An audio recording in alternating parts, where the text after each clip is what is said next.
days. Something has to happen. It's not sustainable, and I'm changing it. You know, the Prime Minister said this weekend to a group of Canadian businessmen, he was at a private meeting, he said that your wish for Canada to be the 51st state is a, quote, real thing. Is it a real thing?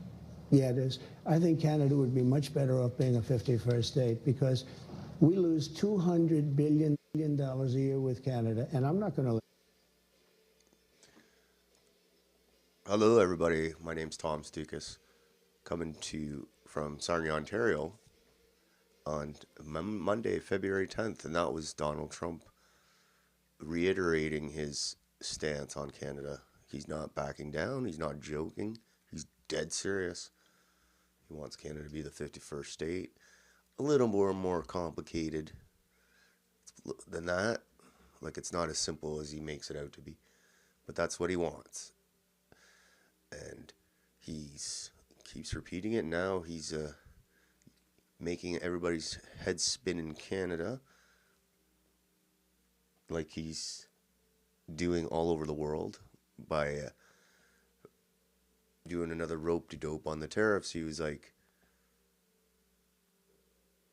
at first it was like they're coming at, what it was, February 1st or whatever, last Monday, and then it's like, okay, we're going to postpone them 30 days, see what we can do on the border, and then everybody was like, oh, wow, it was just and then now all of a sudden they're back, steel tariffs, aluminum tariffs, basically aimed at Canada, because Canada is the main importer of that stuff to the U.S., they're the biggest importer of it, so apparently from the time last week to when Trump postponed his tariff decision to now, something convinced him that he's like, screw this, I'm just going to do the tariffs.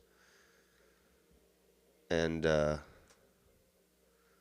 yeah, he's not very impressed with the management up in Canada. Let's just say that much. So crazy stuff, but the good, we shouldn't feel too bad, because apparently he's been making people's heads spin in Washington, like the journalists covering him, and all of them are like dead tired because like the guy never stops and he's always talking and he's making crazy announcements on every subject. And the Democrats, they don't know how to fight that, like it's too crazy for them. And then you got the Arabs and the Palestinian thing where he's making all these crazy ass statements in Gaza, and then he's talking about peace with Iran. Like, he's throwing everybody off. Like, you can't even bother trying to follow this guy. But you can control what you do. That's all you can to control, really. So crazy, interesting times. It's gonna be crazy 4 years.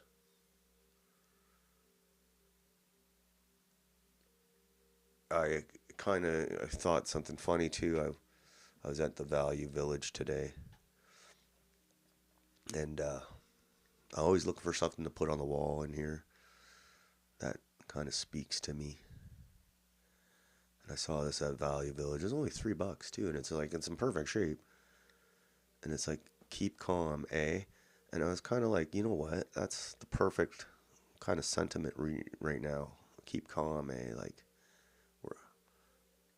too many people are freaking out, losing their heads, showing their hand, giving up the game before it even starts, all that stuff, whatever. And I think that's what Trump does. He gets you to really show your hand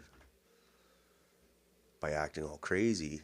You don't know how to react to that. You're used to conventional approaches and politicians. He's not conventional. That's his nuclear weapon is like disruptor.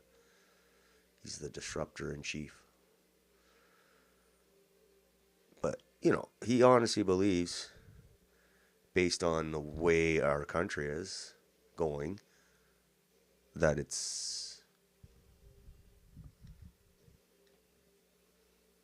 like just an eventuality. Oh, sorry. I didn't show you this. I thought I had it on. That's the thing I bought. The Value Village sign. It's in perfect shape too. Sorry, I didn't edit. I didn't change the screen over.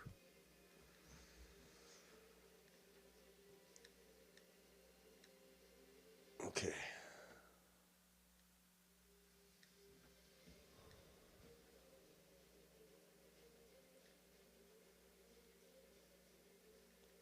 But yeah.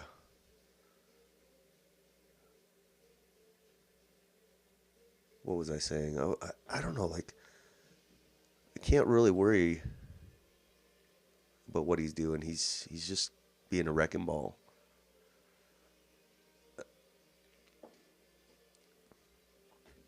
But I don't think he wants to invade just yet. If he I think he sees the leadership up here, and we've complained about it for years. He sees it up here, and he's like, how can we work with these people? And he's like, it's better off that they just join us, like. So I think if we just maybe let's not, instead of booing the anthem and getting all, patriotic for a bunch of COVID commies who were on our, who were calling people waving a flag 2 years ago Nazis. I'm not going to get on their team. It's, and get, fight some like imaginary war against the states or pretend war, because like it probably wouldn't end up well. Like, you could ask Ukraine how that works out. So, and then there's the other side that wants to like just give it up already and just join, like they're ready to sign up for Club America. And I'm more of the third way persuasion, where you can maybe fix the situation that's caused this, deterioration of the relationship to happen, so fix the country and address some of the issues. And this talk of the 51st state, maybe it goes away. I mean, the world is in a complicated place right now, so you can't make really any predictions. Like, the global politics are realigning at a very fast pace. Technology, crazy stuff. So our leaders are, controlled from the Davos, so they take a little time to get their orders. So, between the government in Ottawa and the government in Ontario, Canada's biggest province, we're being run into the ground. It's horrible. And I think that's the reason Trump's been shitting on us, because he sees it. He sees that. And he sees it continuing. Because I think they see all the parties here are just totally incompetent and really anti what Trump wants. Like, he wants a really pro-energy, comp, none of this carbon tax business, all that stuff. Like, they don't want any of that. So they seem to have lost faith in our leadership. And even with Pierre in the wings, they don't seem to be too gaga over him. So I think the best way, instead of getting into a like horrific war, which we don't have any guns, maybe if we would have been sent guns with a bunch of ammo like years ago to every household by the border here with a whack of ammo and being trained how to use it, we'd have a chance. But fighting a war is probably,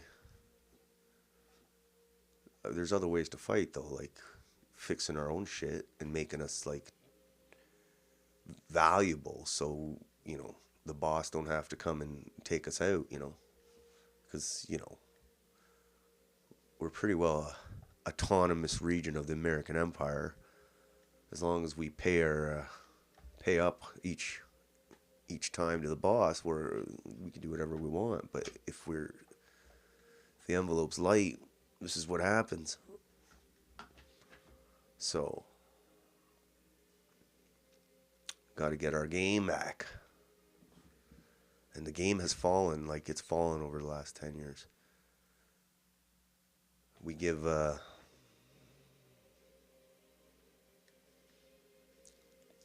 like, what kind of country? Biggest city in the country, Toronto, renames the main square Sankova Square. Doesn't seem like a big deal. But what the hell, Sankova, it was called Yonge and Dundas. But they changed it because the guy, Dundas, was basically falsely, I guess, associated with slaves. But apparently he was anti-slave. I don't know. But the point is, they changed it to Sankova Square, which makes no sense. It's basically a country on self-destruct mode. You know, it sounds like once you start giving up your cultural names and whatever, it's over, you know. And we can stop that very easily. But it has to stop. Like what's gone on in the last 10 years to all facets of society, the military, the bureaucracy, the provinces, schools, everywhere, businesses. It's like a big infection all over the country. So that needs to be cleaned out somehow, and quick. And I don't see it happening. Even liberals, they got, whether it's a fake or semi-legit, they got a little bit of resurgence going because Trudeau's gone, or he's on his way out, and now they got some kind of resurgence. So that, you know, you wonder why Trump's put the tariffs. He sees that. It's like, wow. So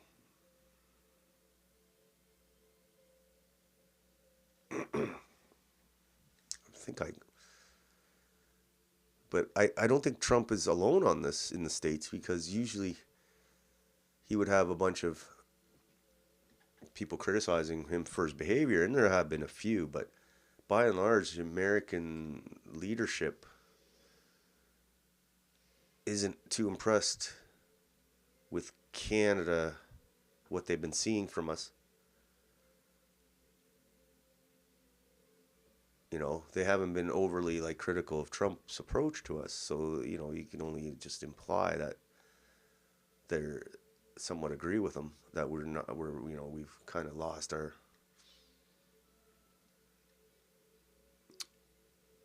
way up here a little bit. I don't know.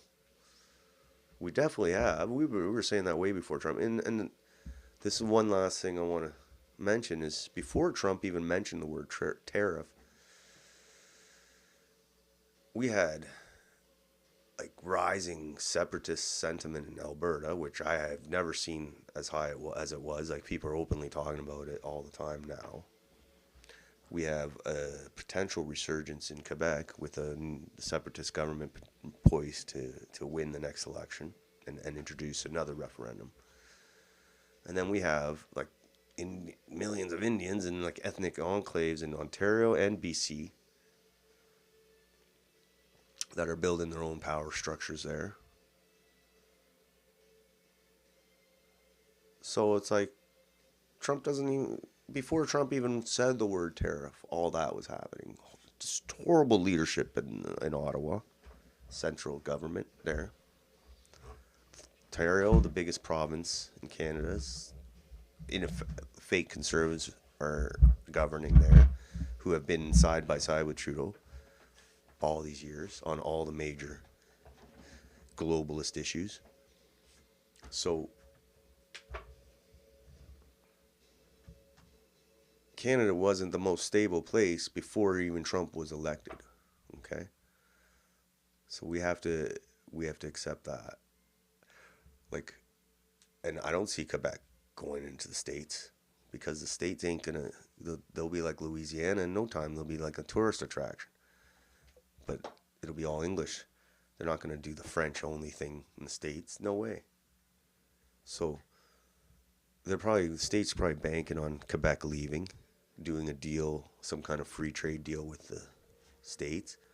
And then Atlantic Canada would gravitate towards the States. You know, Newfoundland they'd love to have a military base in Newfoundland, expand the one that's there, I guess. And then Ontario, Alberta, they'd either do a free trade or take Alberta in. Saskatchewan too, probably. Like they have to be ready for something like if they see their neighbor dissolving itself, like with Quebec leaving or Alberta leaving. So And then, like, let's say Quebec leaves, the Atlantic provinces gravitate towards the States, or partly towards Quebec. I don't, probably towards the States. And then Ontario is like, got the Indians trying to carve up their own little territory, or Northern Ontario, or who knows. And then you got the West separating, and like, that's not all, that's not out of the question scenario. And this is, I'm saying this before Trump even said the word tariff, or before he even got reelected. This was a very real scenario, and it still is. That's really just a testament of the bad leadership we've had in the last 10 years. Not just in the last 10 years, but especially in the last 10 years. So, we fix the rot, like a big rot job we got to fix. You know what you do with a rot job? You got to tear it all out. Tear it all out. Or else we're going to get repoed by Trump Financial Co. Dot whatever, I don't know. But like, yeah, before people, and this is the thing, and then this leads to the final thing, is that our Canadian politicians are doing the same thing they did with COVID. They had a dismal record. They had mass immigration. They had housing is getting out of control. Not so much during COVID, but maybe it was coming. Or before COVID, I mean. What they do, they make the unvaccinated into the boogeymen, the ostracize of society, and use it all for political gain. They call election, they pass, basically all their failures are covered up by this COVID commie mass hysteria. And now they're doing the same thing with Trump and the Americans. Instead of getting their shit together or admitting that they suck, they're totally like blaming Trump. And like I said, before Trump said the word tariff, we had our federal government, crazy lunatics in our federal government, destroying our energy sector, which is our cash cow, and like world class technology and all that. Not only did we not develop that, we basically they actively sabotaged it, okay?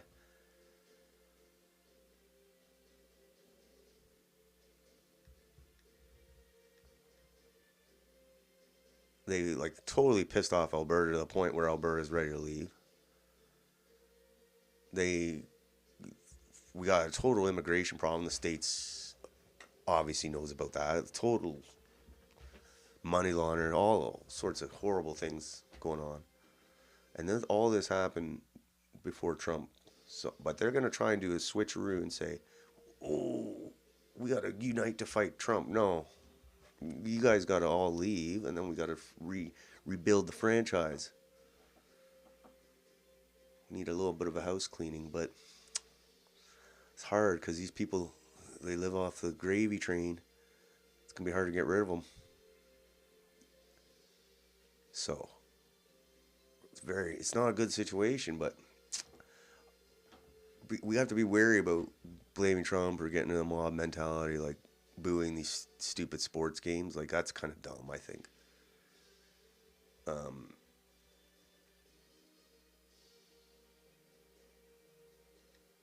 Because these problems existed long before Donald Trump. He's just calling us out on it because that's what he does. He calls people out.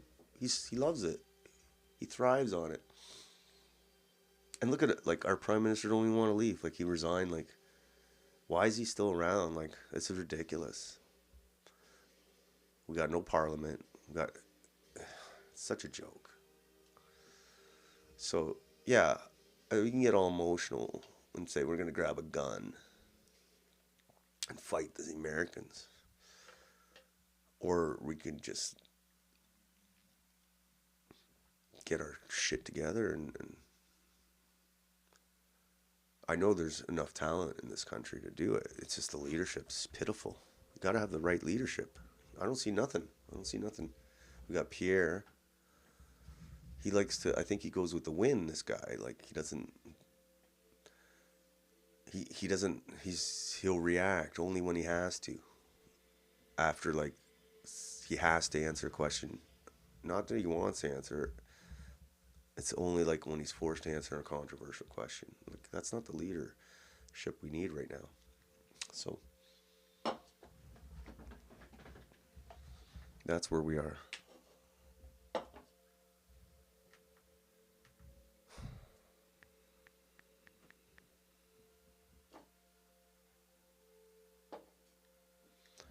So we'll just go in the bookmarks.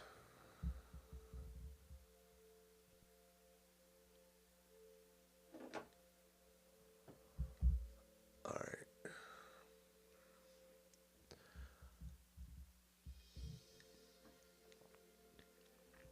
We'll just go down the bookmarks.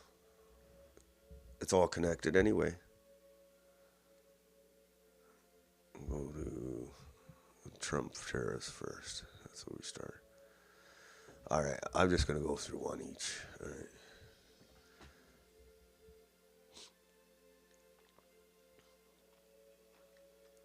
This is from this Trans Splendor at the PPC. I don't know.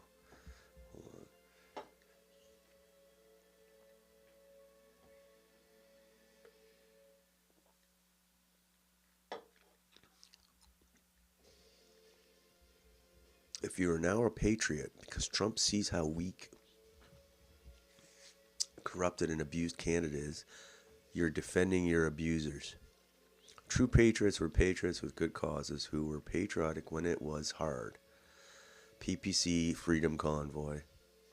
Most of those now draped in the Canadian flag have never worked towards either.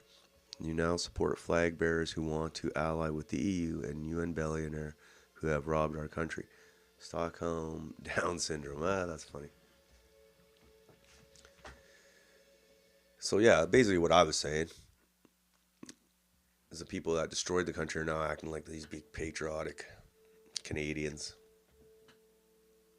I'm not buying it. And then here's more of Trump. He was on his airplane on his way to the Super Bowl. And he says, Trump says Canada isn't a viable country without the U.S., claiming that with a stroke of a pen, he can force companies to stop manufacturing cars there. This is an anti-Trump account. But anyway, you get the picture. And I said this before. I said, here you got Doug Ford acting like a tough guy with Trump. Doug Ford's going to Washington this week, by the way. That should be a funny disaster. I wonder if he'll get a Trump meeting. That would be hilarious. Anyway, I was saying this, like, Doug Ford's acting all tough, but literally, this is true. Donald, if he wanted to totally be an asshole, he could shut down the Ontario auto industry overnight. He could say, I'm not letting any cars in Canada over here. Unless they're like got a 25% tariff. So basically they'd be unsellable in the States. And I've seen lots of cars get shipped over there, like all the time. And there's so many car plants and jobs here that rely on the auto sector. So he is openly threatening the auto sector. So Doug Ford's acting all tough with this guy who could literally shut down the Ontario auto sector. Let's see what he says. I can do that. And he really doesn't like Canada right now. He's not impressed with our management here. Should happen. I don't know how they can do it without us, because without the U.S., Canada really doesn't have a country. They do almost all of their business with us. And if we say we want our cars to be made in Detroit, with a stroke of a pen, I can do that. And other things in addition to that would not allow Canada to be a viable country. Mr. President, you're going to honor first responders today. Okay. So basically, he's saying what I was saying.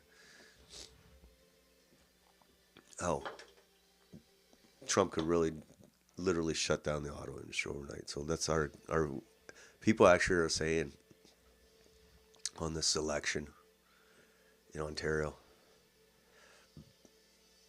how like a great leader Doug Ford is, and he's going to protect Ontario. He's going to destroy Ontario. I mean, he's already destroyed Ontario, but when it comes to fighting Trump, he's going to destroy. Oh, God. Trump. We're making our country larger. We're making our country stronger. In the case of Canada, if this should happen, I don't know how they can do it without us, because without the U.S., Canada really doesn't have a country. They do almost all their business with us, and if we say we want our cars, I mean, okay, this Detroit, with the stroke of a pen, I can make that happen. And other things in addition to that would not allow Canada to be a viable country. So he's basically doing like economic warfare here. Making our country larger, we're making our country stronger. And in the case of Canada, if this should happen, I don't know how they can do it without us, because without the U.S., Canada really doesn't have a country. They do almost all of their business with us. And if we say we want our cars to be made in Detroit, with a stroke of a pen, I can do that. And other things in addition to that would not allow Canada to be a viable country. There's doing some work at the house. The contractor texted me. So that's, again, a different angle from what we just heard.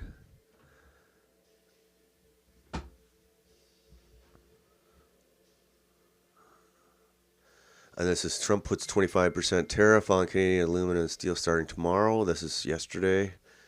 So I don't know if he's doing the tariffs when they take effect, but he says they're doing it's happening. So this is after he said that, oh, we're going to have a 30-day pause until we work on the border and get some border proposals from Canada. So within that time, something happened, like where he's like, screw these guys, I'm just going to start the tariffs now. And of course, all the Canadian politicians are all reacting to this. And also this interview at the Super Bowl too, not only did he say all this stuff in the plane, but he said in his pregame interview that he's not joking about making us the 51st state. So I'm pretty getting to the point where at first I thought he was joking and just hated Trudeau, but pretty sure he loves Canada so much that he wants us to join it. Like, he's very serious about that, I guess. Here he is saying it. $1 billion a year, essentially. In Could be a negotiating tactic, but I think if we got our shit together, the U.S. consensus would be, yeah. If we got our shit together to their liking, to the empire's liking, invasion, military invasion, or economic invasion, whatever, war, there would be no need for it. But they don't like the way things are being run up here, I guess. You announced tariffs on Canada and Mexico. You immediately got action from both of them on border security and drug interdiction. I did. A lot of action. Is that good enough? Expected. Is that good enough? No, it's not good enough. So more needed in 30 days. Something has to happen. It's not sustainable.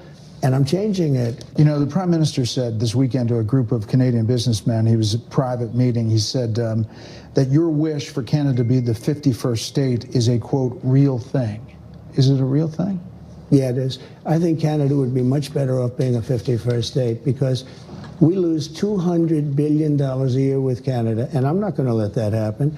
It's too much. Why are we paying $200 billion a year, essentially in subsidy to Canada? Now, if they're a 51st state, I don't mind doing it. You said the tariff is a beautiful word. There are some signs in the markets, consumer confidence, that they're a little jittery.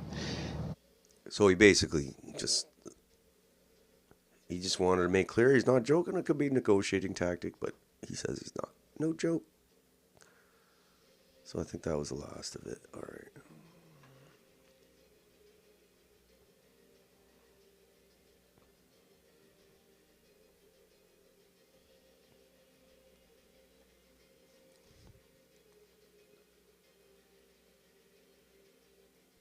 So he's going all in. I don't think he doesn't like our leadership, and he's pretty well said this is it.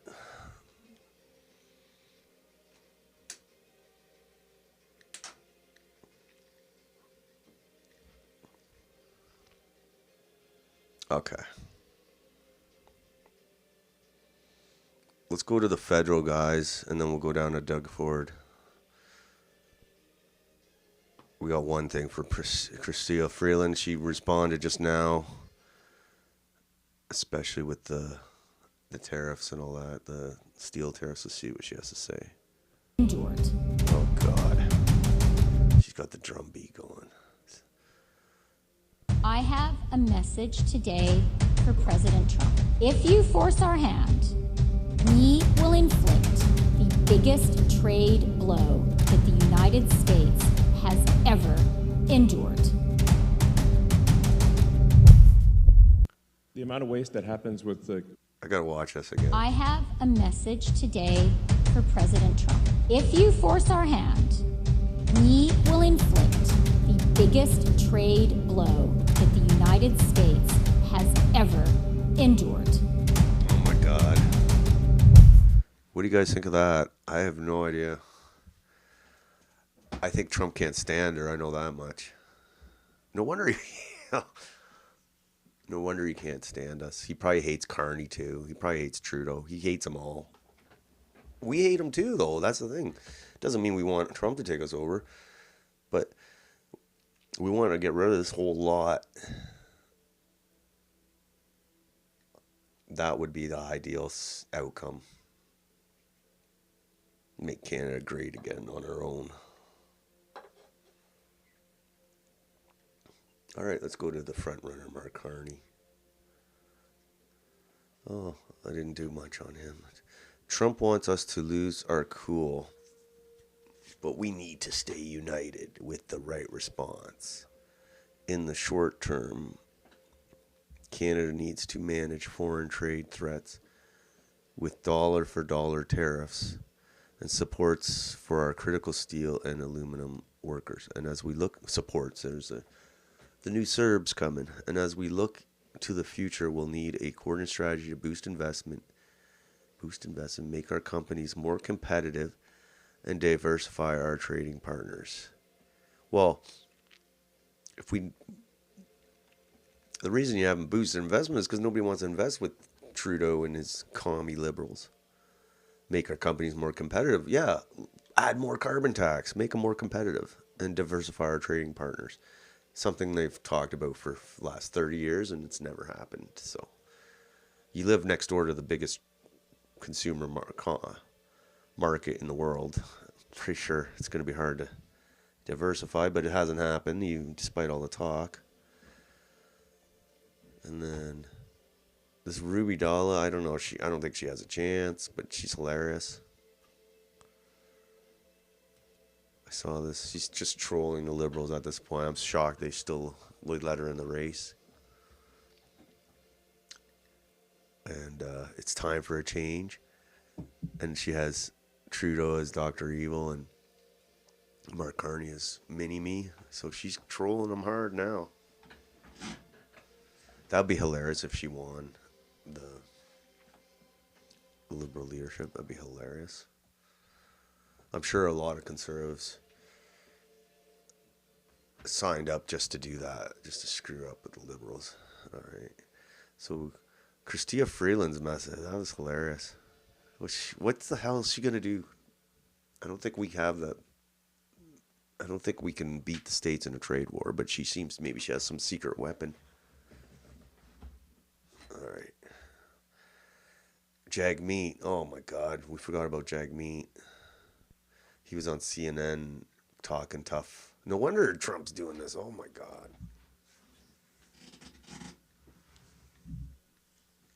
We're so screwed.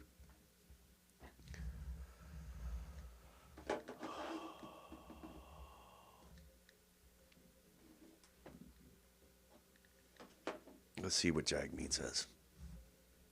It's not something that we wanted to do, but if Donald Trump wants to bring this fight, no. Why would they let him on TV? What I would do is put in place a 100% tariff on Tesla, directly targeting Elon Musk.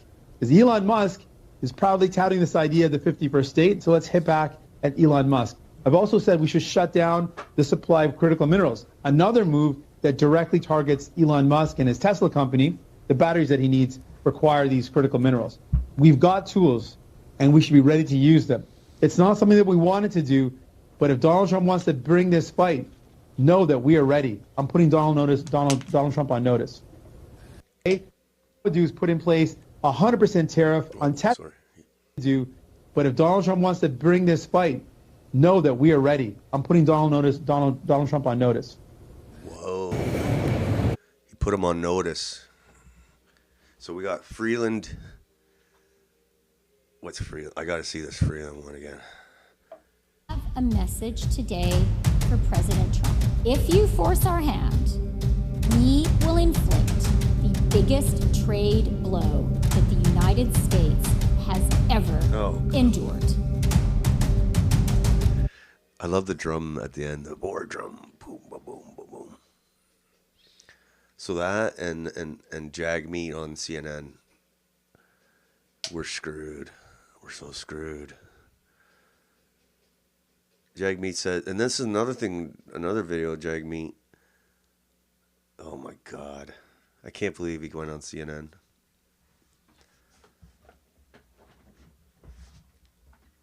All right.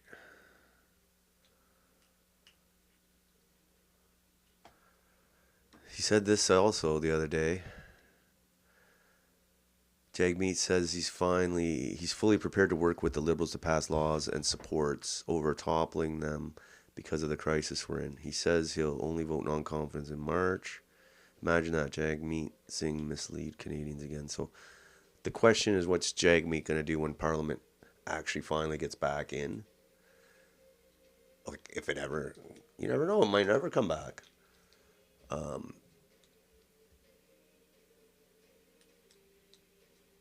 Whether he says he pledged to vote against the government and cause an election. And now he's saying, he wants to vote for supports in some, like another bunch of billions of dollars in support for the Canadian economy to shield us from the tariffs. So, let's see what he says now.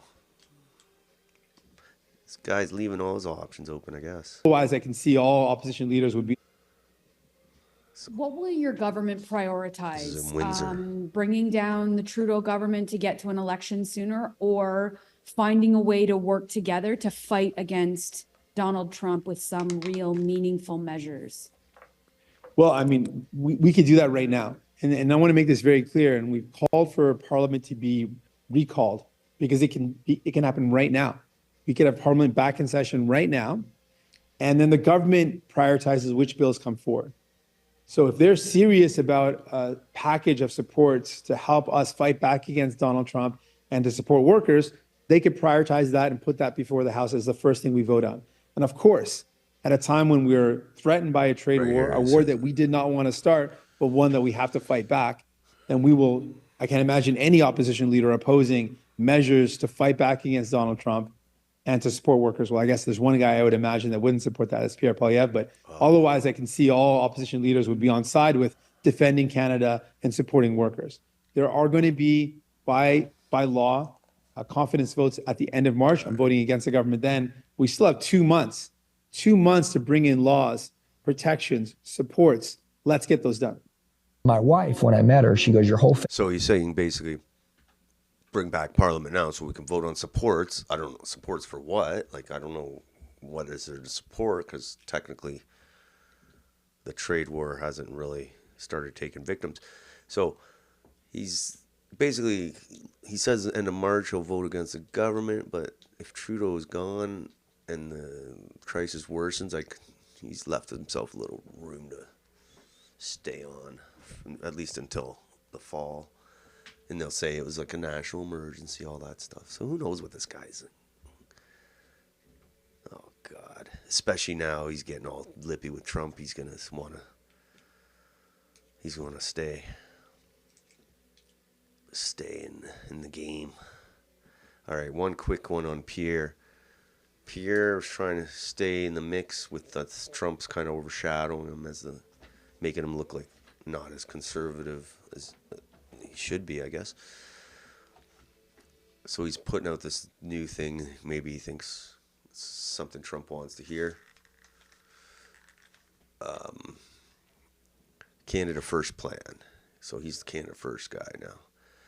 Open the first Canadian Arctic base since the Cold War, CFB Iqaluit. Add 2 more heavy icebreakers, Canadian Navy. Double the first patrol of the Canadian Rangers to 4,000 and more to come. I didn't even know there was Canadian Rangers. That sounds pretty cool. So the Arctic's going to be a big thing. And maybe Pierre's getting the signal, spending on the Arctic. That's what we want. I don't know. Let's see what this little video he sent out. Our military is weakened and our allies no longer respect us. The Canadian Arctic is under threat. Here are the facts. In the fall of 2022, the Canadian military found and retrieved Chinese monitoring buoys in the Arctic. And last summer, a Canadian warship on an Arctic patrol encountered a Chinese polar vessel in the Bering Strait off Alaska. Despite its borders being 1,500 kilometers from the Arctic Circle, China now considers itself to be a, quote, near Arctic state. The Department of National Defense last year also noted, and I quote, Russia continues to modernize and build up its military presence in their Arctic, investing in new bases and infrastructure. It also possesses a robust Arctic naval presence with submarine surface combatants and an icebreaker fleet much larger than those of other Arctic powers. The Pentagon has also warned of potential Russian action in the Arctic, including jamming GPS satellites. Hostile powers want our resources, our shipping routes, and to be within striking distance of our continent. After 9 years of liberal incompetence and disdain, our military is weakened and our allies no longer respect us. Our safety, territory, and trade with the U.S. requires we take back control of Canada's north. This gigantic area of our country makes up 40% of our landmass and 75% of our coastline. 140,000 Canadians call it home, spread across 72 communities. Since time immemorial, Indigenous peoples have triumphed over the harsh climate, harvested the land and sea for food, and passed on their precious traditions and knowledge down the ages. We grew up on the folklore of fur traders and explorers. All right, I didn't think I was going to get all this. You get the idea. So I could see him like doing something like that and then saying, oh, it's going to be so expensive, and then do like a kind of like a cooperation agreement with the states to do the Arctic, you know. If that's what makes them happy, who knows? I don't know. But this is the kind of stuff they're looking for. This is the kind of meat they want to see. Big money. They want some big money spent. Because they're saying, oh, we're going to spend the money if you don't. And then if we're going to spend the money, then why do we need you? So who knows? It's interesting. Interesting.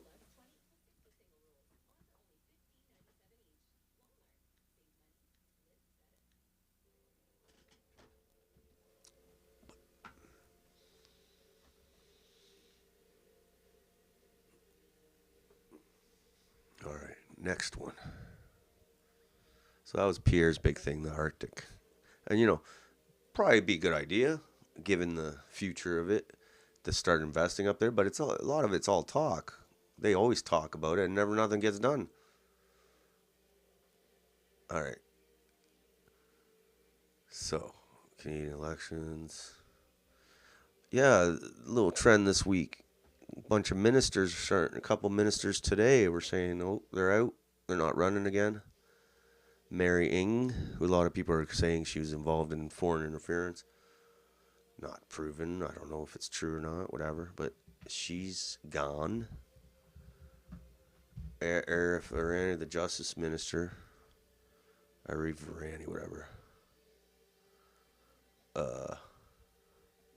He's not running again. So yeah, lots of ministers not running again. And then this story I saw, this Justin Trudeau's party just made a remarkable turnaround in the polls and now on track to winning. Yeah, this politics video channel doesn't know what they're doing. Okay. But this, you know, they get people thinking like that. Like people that don't know anything. They see something like that and they think, ooh. Okay. And now we'll go to Ontario. We still got the Ontario election where Doug Ford just keeps talking about Donald Trump. And He's going to Washington this week.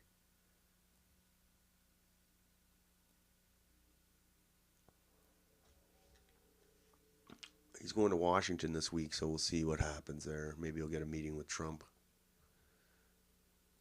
So, at the end of today's campaign event in Oakville, a journalist's question was drowned out by a PC campaign song prompting Doug Ford to signal that he couldn't hear the report.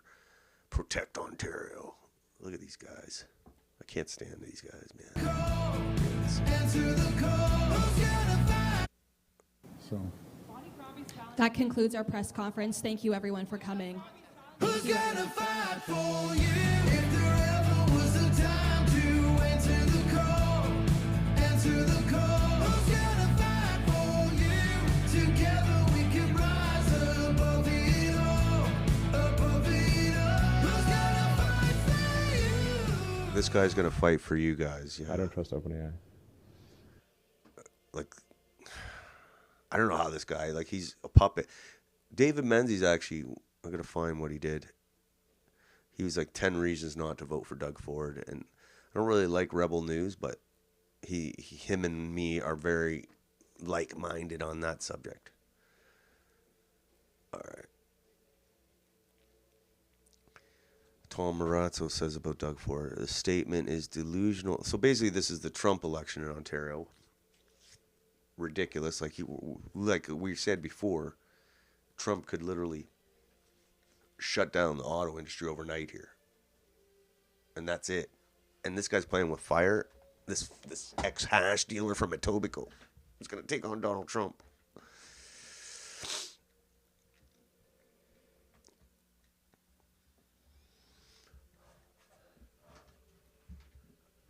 All right. Let's read what Tom says.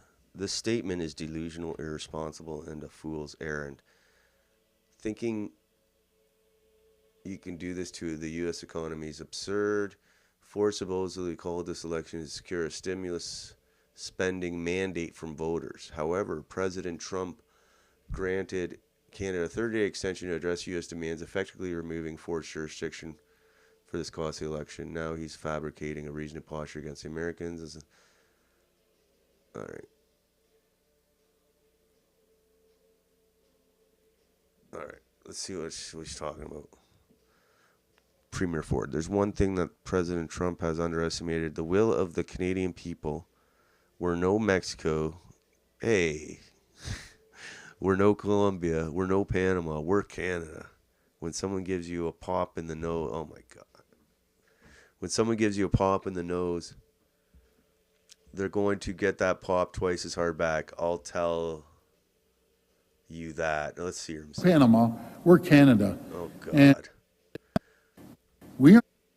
This is ridiculous, man. Like, this little tub of lard. Oh, my God. I remember during COVID, he was the biggest commie around. No wonder Trump wanted the steel tariffs. We're going to roll over. There's one thing that President Trump has underestimated: the will of the Canadian people, the will of our government. You know how proud the people are here in Ontario and in Canada, the resilience, and that we're fighters. I'll tell you one thing: we're no Mexico, we're no Colombia, we're no Panama, we're Canada. And if it comes our way, which a fight we never started, a fight that we don't want, but when someone, gives you a pop in the nose, they're going to get that pop twice as hard back. I'll tell you that. Yeah. What do you guys think? I don't know. I think that's...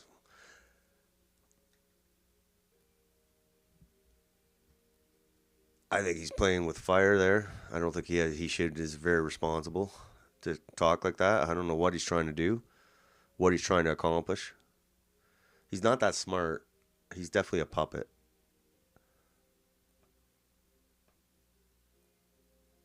All right. So there's that. Mr. Tough Doug Ford, man. The guy can't even touch his feet. Ford's lead over Crombie's Liberals has shrunk since start of the election campaign. It is shrinking. She seems to can't get any traction. I can't stand Bonnie Crombie. She was a COVID commie too.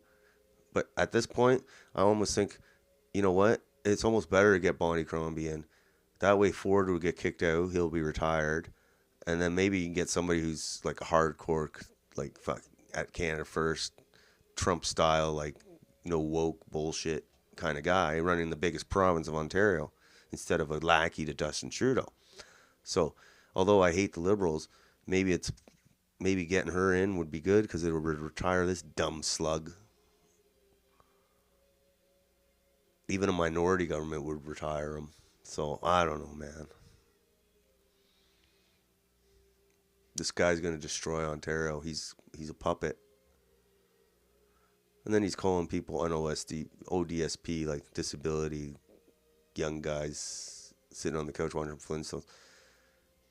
Probably some people cheat the ODSP, but there's a lot of people that are sick that can't work. So what a piece of shit. Like, he's a piece of shit because his parents had a decal business or whatever, and so he never grew up having to worry about that shit. Piece of shit. Lard. And then David Menzies, top 10 reasons why Conservatives should not vote for Doug Ford. This is good. You guys, I think I retweeted it. I gotta retweet it just so you guys can see it.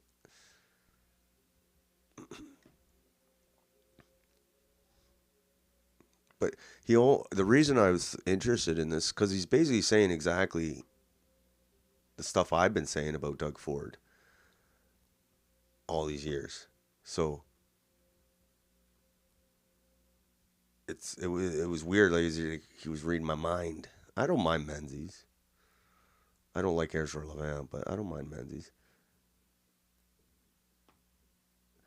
Okay, so he says, if you think Ford's running the province, here's a newsflash. Everything coming out of Ford's mouth is via the backroom boys. Ford is tantamount to a puppet. I totally agree with that. I've been saying that for a long time, too. So he wakes up every morning pinching himself to make sure he's not dreaming. And besides, he has no time for independent media. He has tons of time for mainstream media scribes who once described as maggots. But they don't call Dougie Flip-Flop Ford for nothing. Yeah, he's pinching himself because he's got all this. He's the premier of the biggest province, and the newspapers actually don't bug him.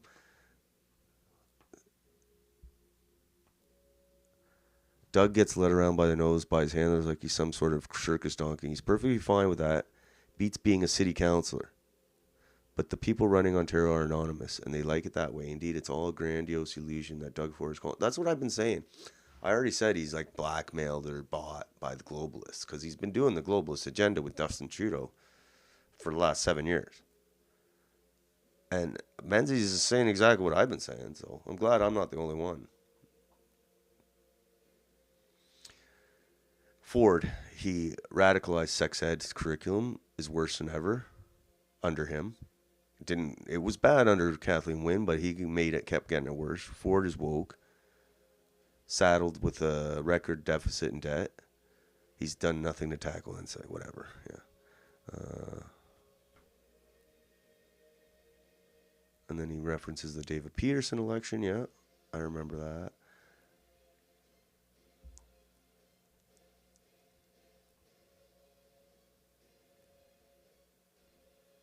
And basically saying Doug Ford, the Conservatives did not abandon the PC party. Rather, the PC party abandoned Conservatives. 100% correct. Doug Ford played like if he was a sellout. Him and Rob acted like man of the people, and now he's a sellout. So, we'll do a few of these. Top 10 reasons. And they're basically the same reasons I was saying. If this Cybertruck... Oh, shit.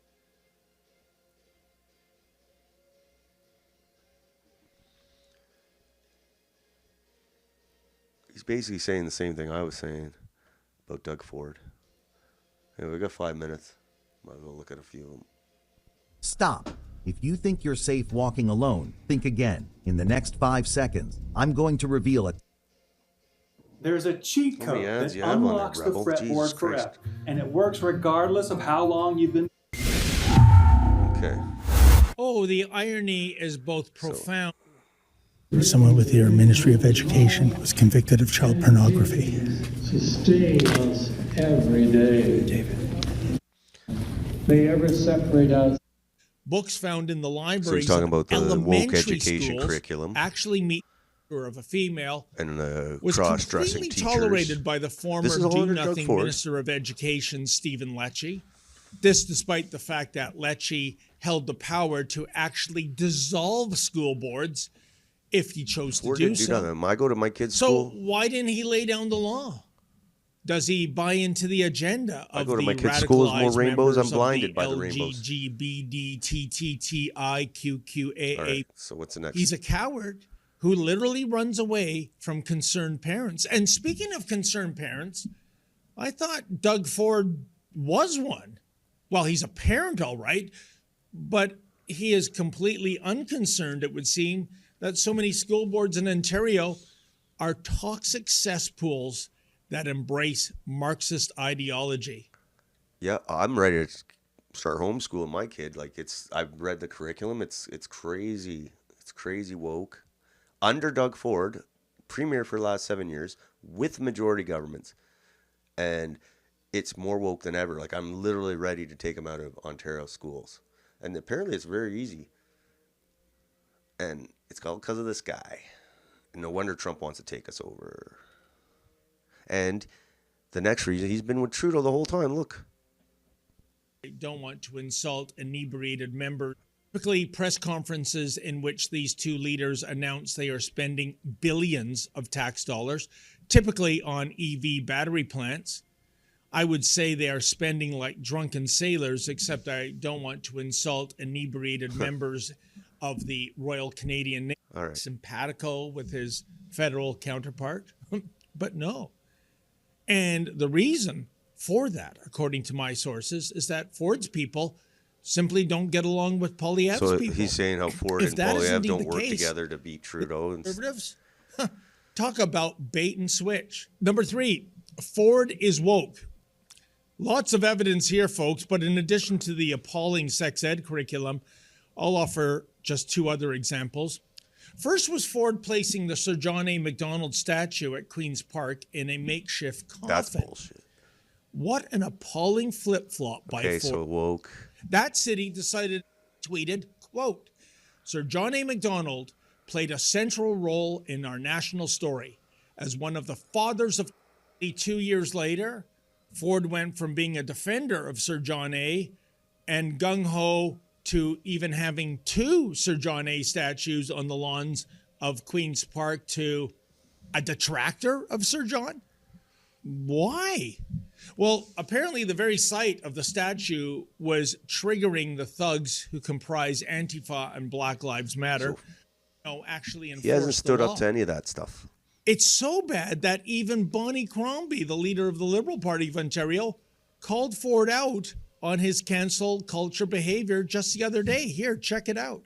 Outside Queen's Park, there's a statue of our very first Prime Minister, John A. Macdonald, the founder of our country. But you wouldn't know that because Doug Ford put a box around him 5 years ago. Now, that's crazy. Not put a box around it. Against the law to ask transgenders impolite questions in Ontario. And if you are the OPP arrested me on the suspicion I might ask an insensitive question of a fake woman, Ash Davis, who was playing rugby with real women and injuring them. Here's $400. Here's $400. Korean guard. Well, Menzies not a fan of Doug Ford. It's Female players. Sport in Ontario is none other than Neil Lumsden, winning 4 grand sport like organization with an Ontario has a record deficit and debt.